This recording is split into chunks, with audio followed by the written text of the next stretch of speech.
السلام علیکم۔ آج جو ہم ناول پڑھ رہے ہیں اس کا نام ہے جنت کے پتے، جس کی مصنفہ ہیں نمرہ احمد۔ تو لاسٹ ٹائم ہم نے جہاں سے چھوڑا تھا آج ہم وہیں سے سٹارٹ کریں گے۔ وہ جیسے ہی گھر آئی ظفر سامنے سے آ گیا، بھاگتا ہوا ہانپتا ہوا۔ حیا بی بی، حیا بی بی، بول بھی چکو اب۔ وہ گاڑی لاک کرتی خوف زدہ ہوئی۔ آپ کو ارم بی بی بلا رہی ہیں۔ خیریت؟ خیریت نہیں لگتی جی، وہ بہت رو رہی ہیں، ظفر نے رازداری سے بتایا تو وہ چونکی۔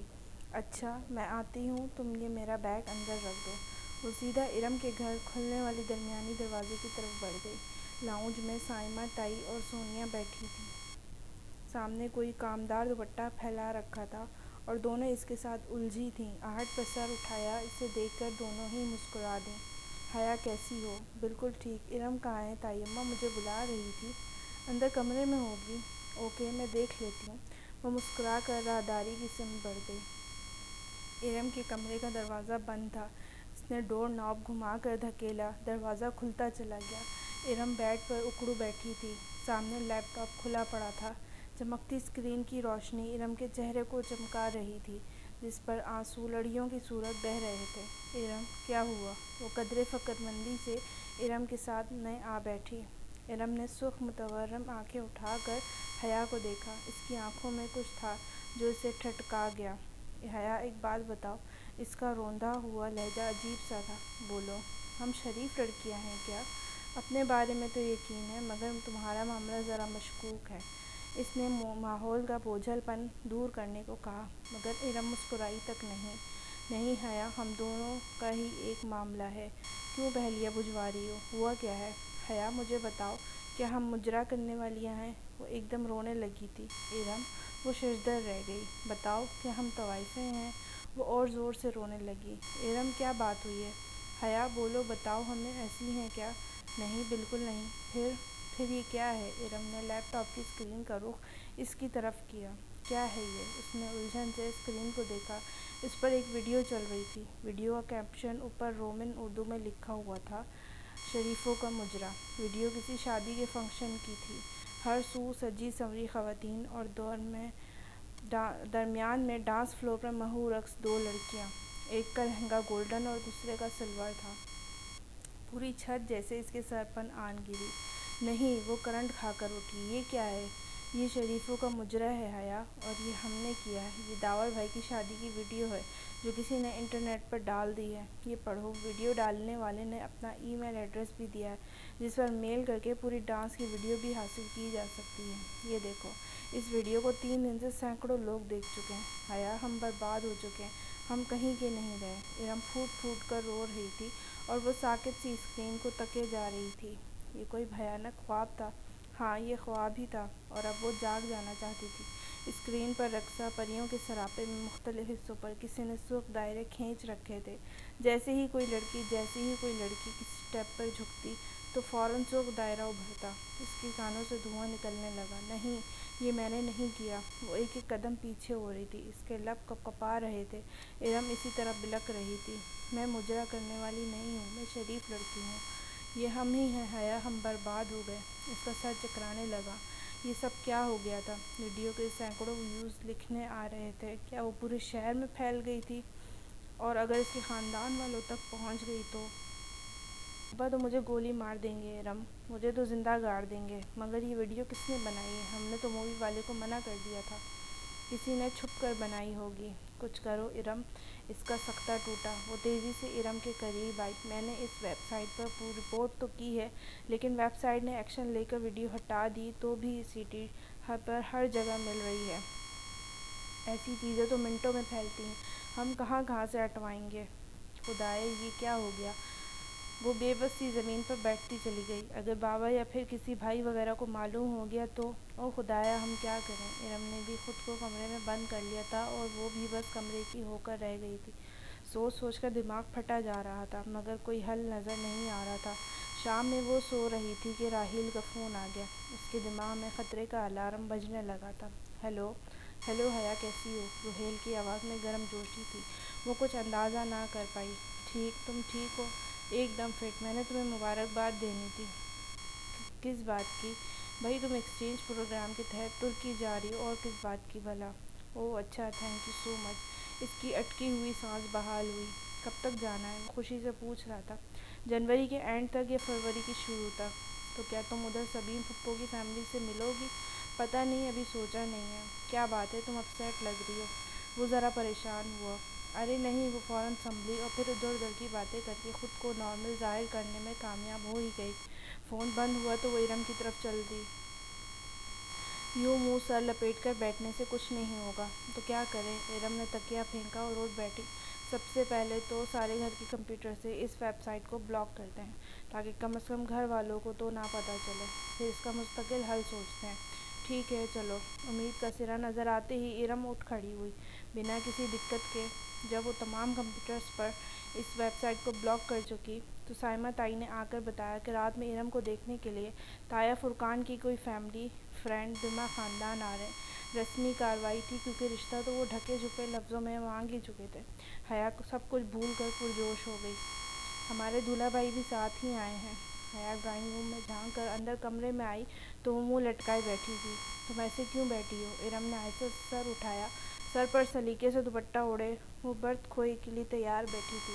وہ ویڈیو دفع کرو اسے، آؤ سب بلا رہے ہیں۔ لڑکے کو اس کی والدہ ماجدہ نے اندر بلایا ہے تمہیں دکھانے کے لیے، آؤ۔ اس نے ہاتھ پکڑ کر اسے کھڑا کیا۔ وہ ارم کو پکڑے ڈرائنگ روم میں آ گئی۔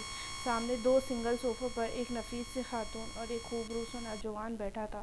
سامنے رکھی میز لوازمات سے سجی تھی اور سونیا بصدد اصرار مہمانوں کو بہت کچھ پیش کر رہی تھی۔ بس بھابھی، ہمیں تو اپنی جیسی ہی بچی چاہیے، با حیا، با پردہ، رسوم و صلوات کی پابند۔ وہ خاتون مسکرا کر کہہ رہی تھی۔ ارے مسز کریم، ہماری ارم تو کبھی سر ڈھکے بغیر گیٹ سے باہر نہیں نکلی۔ السلام علیکم۔ وہ ارم کو ساتھ لیے اندر داخل ہوئی۔ اس کے سلام پر سب نے سر اٹھا کر دیکھا۔ گلابی پوری آستینوں والی شلوار قمیض میں ہم رنگ دوپٹہ اچھی طرح پھیلا کر سر پر لیے ارم جھکی جھکی نگاہوں کے ساتھ سامنے ایک صوفے پر بیٹھ گئی۔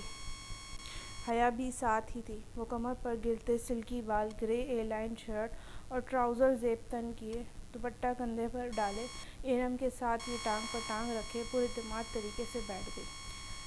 بیگم کریم کی مشفق سی آنکھوں میں ارم کے لیے پسندیدگی جھلک اٹھ گئی۔ انہوں نے تائبی انداز میں اپنے اسمارٹ سے بیٹے کو دیکھا، مگر وہ ارم کو نہیں بلکہ بہت غور سے حیا کو دیکھ رہا تھا۔ اور بیٹا، آپ کیا کرتی ہو؟ بیٹے کو متوجہ نہ پا کر وہ ارم سے مخاطب ہوئی۔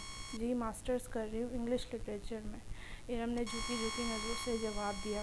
تبھی حیا کو محسوس ہوا کہ وہ لڑکا مسلسل اسے دیکھ رہا ہے، بڑی جانچتی پرکھتی نظروں سے۔ دفعتاً اس نے پاکٹ سے اپنا بلیک بیری فون نکالا اور خاموشی سے سر جھکائے بٹن پریس کرنے لگا۔ خواتین آپس میں مصروف تھیں مگر حیا کچھ عجیب سا محسوس کرتی کنکھیوں سے اسی کو دیکھ رہی تھی جو اپنے فون پر جھکا ہوا تھا۔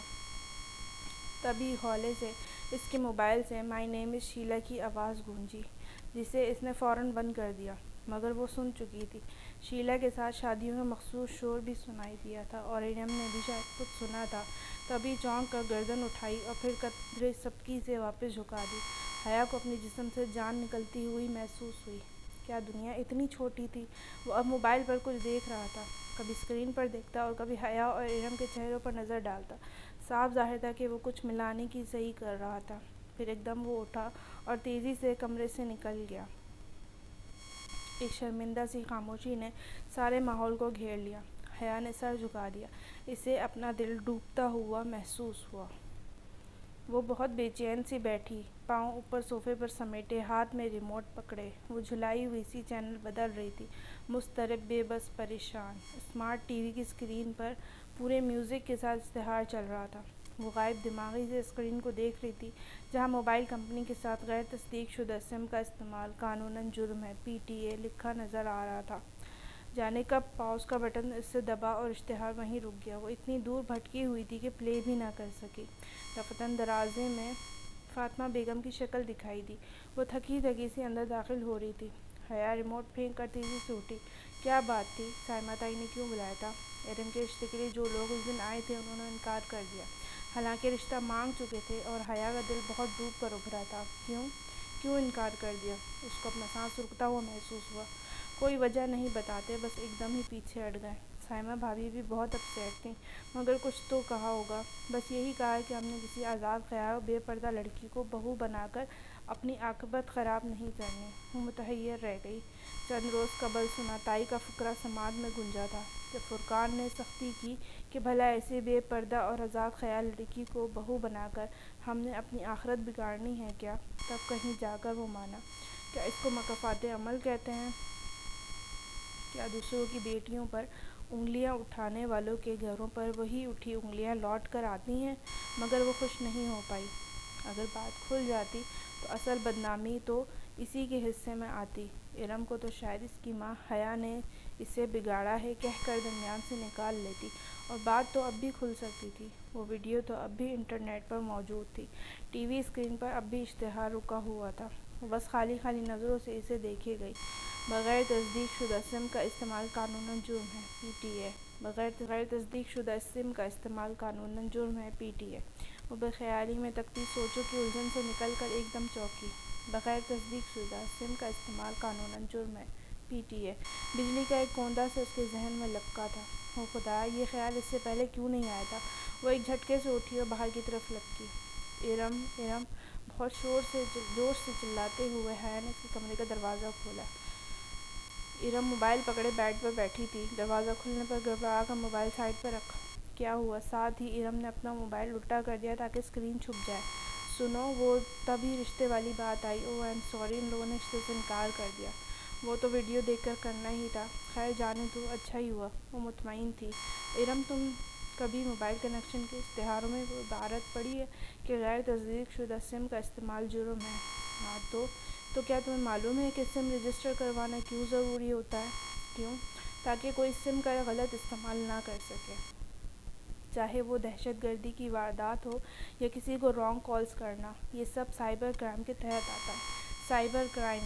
ارم نے پلکیں جھپکائیں۔ ارم، ہماری پرسنل ویڈیو انٹرنیٹ پر ڈال دینا بھی تو ایک سنگین جرم ہے۔ ہم اس کی رپورٹ کر سکتے ہیں، مگر ہم کس کو رپورٹ کریں گے؟ وہ نیم رضامند ہوئی تو حیا نے جھٹ اپنا موبائل نکالا۔ پی ٹی اے کو دروازہ بند کرو، میں ہیلپ لائن سے نمبر لیتی ہوں۔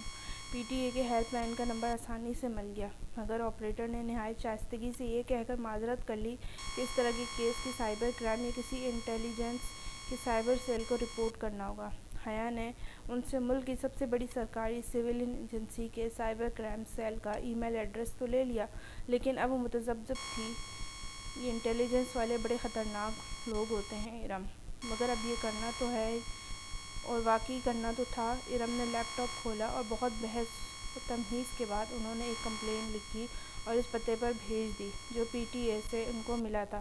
بمشکل 10 منٹ گزرتے کہ حیا کا موبائل بجا۔ چمکتی اسکرین پر پرائیویٹ نمبر کالنگ لکھا آ رہا تھا۔ یہ کون ہو سکتا ہے؟ اس نے اچنبھے سے موبائل کان سے لگایا۔ ہیلو! دوسری جانب ذرا خاموشی کے بعد ایک بھاری گمبھیر آواز سنائی دی۔ السلام علیکم مس حیا سلیمان۔ جی، آپ کون؟ میں میجر احمد بات کر رہا ہوں، سائبر کرائم سیل سے۔ آپ نے ہماری ایجنسی میں رپورٹ کی ہے۔ ہمیں ابھی آپ کی کمپلین موصول ہوئی ہے۔ وہ جو کوئی بھی تھا بہت خوبصورت بولتا تھا، گہرا، گمبھیر مگر نرم لہجہ جس میں ذرا سی چاشنی بھری تپش تھی، گرم اور سرد کا امتزاج۔ مگر میجر احمد، میں نے کمپلین میں اپنا نمبر تو نہیں لکھا تھا، وہ دھک دھک کرتے دل کے ساتھ کہہ رہی تھی۔ ارم بھی حیرت بھرے خوف سے اس کو دیکھ رہی تھی۔ جواباً وہ دھیرے سے ہنس دیا۔ نمبر تو بہت عام سی چیز ہے مس سلیمان، میں تو آپ کے بارے میں بہت کچھ جانتا ہوں۔ کیا؟ یہی کہ آپ سلیمان اصغر کی بیٹی ہیں۔ آپ کے والد کی ایک کنسٹرکشن کمپنی ہے۔ آپ کا بھائی روہیل جارج میسن یونیورسٹی میں زیر تعلیم ہے۔ خود آپ انٹرنیشنل اسلامک یونیورسٹی میں ایل ایل بی آنرز شریعہ اینڈ لاء کے 5ویں سال میں ہیں۔ فروری میں آپ ایکسچینج پروگرام کے تحت استنبول جا رہی ہیں، غالباً سمبھاجی یونیورسٹی میں، اور پچھلے ہفتے اپنے کزن داور اور فرقان کی مہندی کے فنکشن پہ بننے والی ویڈیو کی انٹرنیٹ پہ اپلوڈنگ کو آپ نے رپورٹ کیا۔ Is that right ma'am? وہ دم بخود سنتی جا رہی تھی، بمشکل بول پائی۔ جی وہی ویڈیو۔ اب آپ کیا چاہتی ہیں؟ یہی کہ آپ اسے ویب سائٹ سے ہٹا دیں۔ اس کی آواز میں بہت منت بھر آئی تھی۔ اوکے، اور کچھ؟ اور جن لوگوں کے پاس اس کی سی ڈی ہے وہ بھی۔ آگے اس کا گلا رند گیا۔ احسانِ توحید سے کچھ بولا ہی نہیں گیا۔ میں شہر کے ایک ایک بندے سے وہ ویڈیو نکلواؤں گا، آپ بے فکر رہیے۔ اور اسے لگا منو بوجھ اس کے اوپر سے اتر گیا۔ Thank you major Ahmad. اس کے انداز سے لگ رہا تھا کہ وہ فون رکھنے والی ہے تو وہ بول اٹھا، تھینک یو تو آپ تب کہیں جب میں یہ کام کر دوں، اور اس کام کو محض شروع کرنے کے لیے بھی مجھے آپ کا تعاون چاہیے۔ کیسا تعاون؟ مادام، آپ کو ذرا سی تکلیف کرنی ہوگی، آپ کو اس ویڈیو کی باقاعدہ رپورٹ کرنے کے لیے میرے آفس آنا ہوگا۔ کیا؟ نہیں نہیں نہیں، میں نہیں آ سکتی۔ وہ پریشانی سے ہکلا گئی۔ ارم بھی فکر مندی سے اس کا چہرہ دیکھنے لگی۔ پھر تو یہ کام نہیں ہو پائے گا، ایسے اسٹیپ فون پر نہیں لیے جا سکتے۔ اسے لگا وہ محفوظ سا مسکرا رہا تھا۔ میں مگر نہیں آ سکتی، اور وہ کیسے آ سکتی تھی؟ اگر کسی کو پتہ چل جاتا تو کتنی بدنامی ہوتی۔ آپ کو آنا پڑے گا، میں گاڑی بھیج دیتا ہوں۔ نہیں نہیں، اچھا خدا حافظ۔ اس نے جلدی سے فون بند کر دیا۔ بھاڑ میں گیا یہ اور اس کا سائبر کرائم سیل۔ اگر ابا یا تایا ابو کو پتہ چل گیا کہ ہم ایک ایجنسی کے ہیڈ کوارٹر گئے ہیں تو ہماری ٹانگیں توڑ دیں گے وہ۔ میں تو پہلے ہی کہہ رہی تھی کہ رپورٹ نہ کرو۔ پرائیویٹ نمبر سے پھر سے کال آنے لگی تھی۔ اس نے جھنجھلا کر فون ہی آف کر دیا۔ اس ویڈیو سے زیادہ میجر احمد نے اسے بلیک میل کیا، یہ خیال پھر سارا دن اس کے ذہن میں گونجتا رہا۔ آج تک کے لیے اتنا ہی، انشاءاللہ باقی نیکسٹ ویڈیو میں۔ تب تک کے لیے اپنا ڈھیر سارا خیال رکھیں۔ اللہ حافظ۔